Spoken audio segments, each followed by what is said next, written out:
Hey everybody out there, it's Alabama Deep coming back at ya. Alright, so you would think it's Tudor time, but it's really not Tudor time, as in I got a call. And that call is to work on a watch real quick before I go to the Big M tonight. We're coming in to look at my hands that I loomed, and look at that on both sides.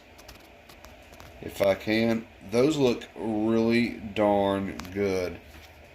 And I'm very, very proud of them, as in how they look. Don't those hands look great? So I can't wait to get started on that. But first, before we do, another video to come up. Quickly, we have a Seiko watch. This is a Franken watch. It's got a real Seiko movement, aftermarket, other stuff, and I think the dial may be legitimate. I'm not for sure, but we're going to be looking at that. But we have a service call to work on this Seiko because it's just not running right. Okay, so here we are. We got it on the timograph. Let's see. The watch seems to be running fine, doesn't it, folks? Ouch. That's just not good. It's running very fast. And, man, look at that. There's just not enough power going through the main watch itself. It's being slowed down by something. That should really be in the 200s. It is not. So what is going on? It's just all over the place. So we're going to have to look inside of this watch just to see what's going on with it, because this is not healthy. Let's go ahead and let's just dive into it. We're just going to take a look on the inside to see what is going on. I'm really not 100% sure.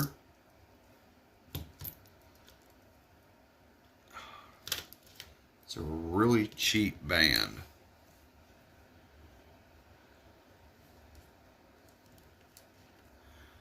Yeah, so I know about these bands.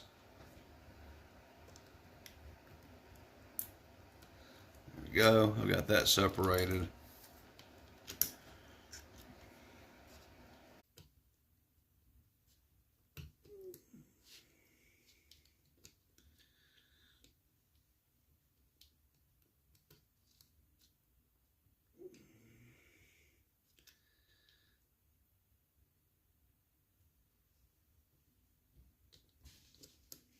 Let's see if I can get this watch open.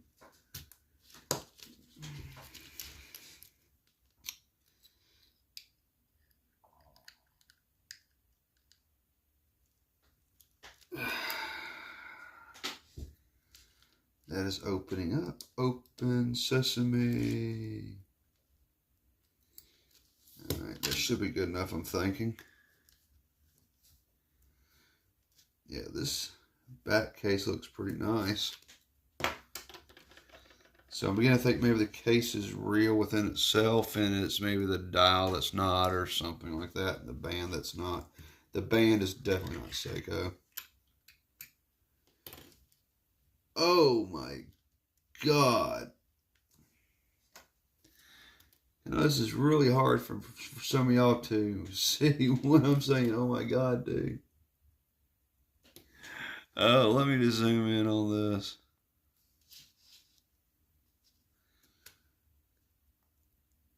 Talk about one severely dirty movement. Ouch.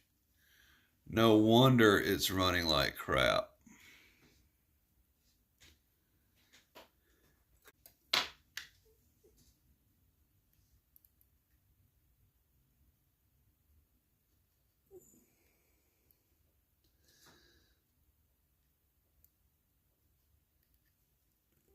Yeah, it's pretty dirty, actually. All right, so the opacity is way down. That means that this watch is pretty darn filthy. Seems, I know the opacity is down and everything.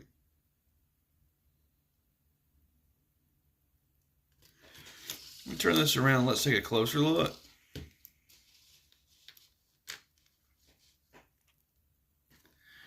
Y'all can come in and take a look along with me. Okay. So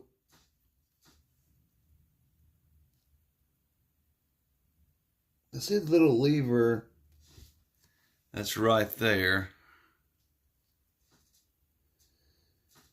I am going to just move this over just a hair. I'm going to leave it just right there. That was barely moving it any at all. Not sure quite what this is going to do. We're going to take it back over to the timograph and put it on and see what that little budge did. We'll see if it helps with the opacity at all. If not, I see a full breakdown on this movement. Talk to the owner of the watch and see what he'll do. But just for giggles, let's go to the timograph and let's just see what that did. Okay, so the watch was moving way too fast, swinging the way it was. Let's see what it's going to be doing now.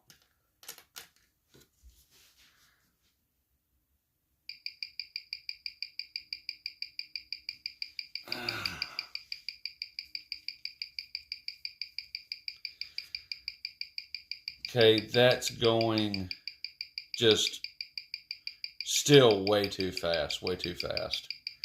So let's take it back off. Okay, we're going to kind of swivel around with the camera just a little bit. I'm going to hit it with this just one more time.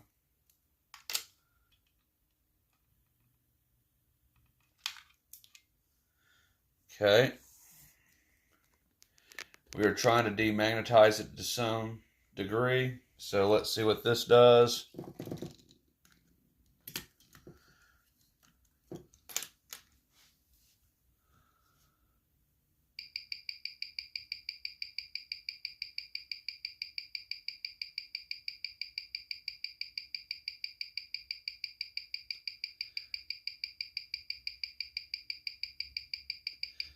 That's still just way out there out of ballpark.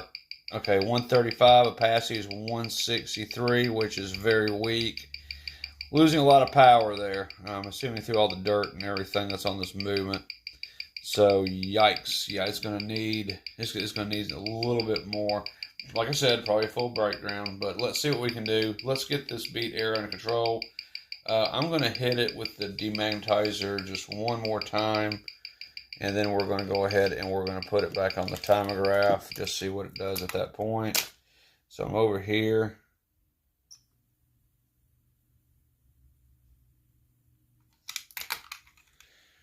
Okay, I have done that.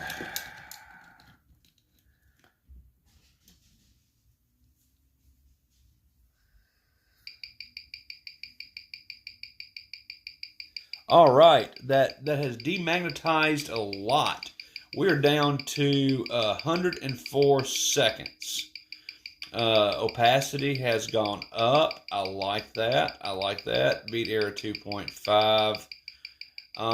Okay, so I do like that. So that has taken a lot of the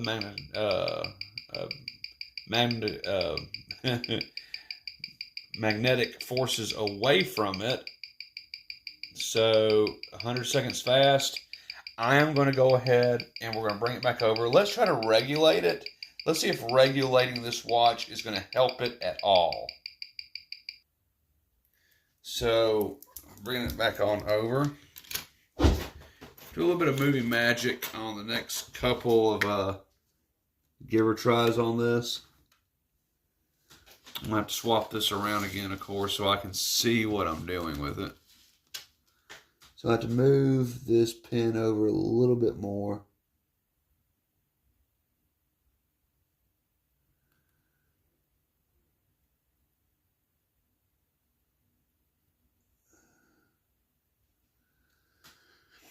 I'm going to move this beat era over. Okay, so a little bit of movie magic. We should be having pretty close to 0 time lost. So we'll use that movie magic now. All right, doing a little bit of movie magic here. Running a lot better as far as where we want it. Plus 19 seconds with beat error 0.4. Oh, opacity 156. Oh, yay. So that's a lot better than where it was, folks. A lot better. But looks like we're going to have to do a little bit of a breakdown. So it's time to contact that owner to see what we're going to do. But before we continue on this Seiko watch, coming up next is the ending of Tudor Time, as we're going to be finishing up this lovely Tudor coming up in the next video. And then we're working on a Rolex after the Seiko, which shouldn't take too long, where we are going to be adding real parts to a clone. So y'all stay tuned, coming up for this coming week on Tuesdays and Wednesday. Cannot wait. And in the meantime, let's see what this owner has to say about it. Oh, look at that. Plus 10 seconds. Not so bad. 0.4 beat error. Doing a lot better on that. We'll let this Seiko settle down and get back to the Tudor. So y'all stay tuned. We have a lot coming up, coming across the bench here. Thought I'd make a little extra money on this Seiko while I could. And then we're going to finish up those projects. This Tudor and adding real parts to a Submariner clone. Y'all stay tuned.